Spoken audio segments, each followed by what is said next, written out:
Welcome back to Daytime, everyone. We have become a nation of texters, but that doesn't mean romance is dead. Our next guest says electronic love mail can be just as heartfelt as a handwritten love letter. Relationship coach Michael Fiore is here to help the cell phone fanatics get plugged back into their relationships. Michael, good to have you here. Thank you. So over 2/3 of Americans actually sleep with their cell phones? Oh, that's really depressing. What is wrong with us? Oh, I'm not sure there's something wrong with us. We're just all addicted to being connected all the time, right? You know, I always say if you leave your house without your cell phone, what do you feel? You feel panic all the time. And so I say that using your cell phone and texting is a great way to stay connected with the man or the woman you love in your life, wherever you are, whenever you want, even if you're all the way across the country on a business trip and, wrangling the kids at the market or whatever else.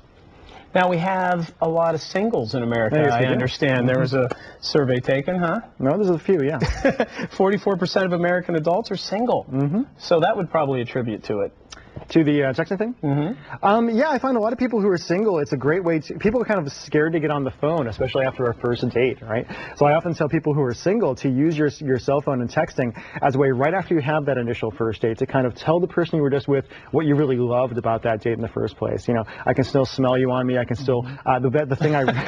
Wow. I went a little bit too much there. After the first date, that might be a little bit too far there. Cologne or perfume only? Something very, very, very PG, I promise. Well, you say it can be more romantic than a handwritten letter. I'm finding that a little bit hard to believe. How could you say that? What I love about texting is that it's instantaneous, right? Wherever you are, whenever you want, in the middle of your workday, you can take a moment, take out your cell phone, tap out a little message that you really mean, that's really, really sincere. And the fact of the matter is, who really has the time to write a letter? When was the last time any of us actually wrote a real letter these days? You're right. So using Guilty. Exactly. So using text messaging is kind of taking over that part of our lives. We don't have the time to write out a 2-page love note, but you can say, my darling, here's what I really love about you. I miss you so much. When I see you tonight, how great is it going to feel when I wrap you in my arms? Oh, I would like to get a text like that. Wouldn't you? Is it different for men and women, the messages they should text? It is largely, men are largely visual creatures and are largely much more direct in what we kind of require. If you're a woman, just sending a message saying, thinking of you, do you remember the look on my face last night when you kissed me goodnight? Things like that work very, very well. If you're a man texting a woman, you want to get a little bit more detailed and more about feelings and emotions.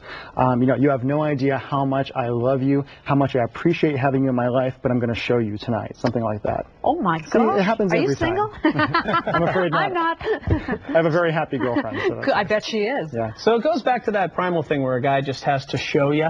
Yeah. Is that kind and of a guy, sometimes guys come to me and they say, Mike, I don't want to have to be the one who's running the romance all the time. I'm like, well, suck it up. It's kind of your job as a guy to be the one who is leading the way romantically in a relationship. And it's so powerful. People really don't tell each other how they really feel enough these days. I always say be unapologetically romantic with your partner. Forget trying to be cool, forget trying to impress people, just tell her that you love her, tell him that you love him, show them how you feel. I think a little goes a long way though. If I was getting messages from my husband every 15, 20 minutes, I'd be going, stalky, that's enough. Yeah, I always say the rule of thumb is never send more than 2 messages in a row without getting a response. Otherwise you can get a little bit too much there. And if you don't get a response, don't panic. Let it go. Let it go. It means she's busy. It's not that big of a deal, right? Be cool. People say on texting, you don't get what you get from a verbal response. Yep. Do you have to really think that through of what you're writing and how it might be interpreted on the other end? It kind of depends on what your relationship is with the person. Never text when you're angry is one of the things I say. Never have a fight over text. Things or in like all that. capitals, right? All capitals. I have people that all the time. It's the entire way. Don't use a lot of see you later kind of thing. But just kind of use sincere, simple language. You don't have to get really, really complicated. You don't have to be a great writer or anything like that. I give away a lot of great texts people can use on my website to be very simply romantic with their partner. And when you talk about men being the visual creatures that they are, that doesn't mean ladies, taking the picture, because he'll open it up in the business meeting and there you'll be. And my rule is never send a picture you wouldn't want your grandmother to see, because she just might see it. I agree. Okay. Relationship coach Michael Fiore, thank you very much. Thank you so much. Thanks for not texting during that interview. We'll be right back with more Daytime.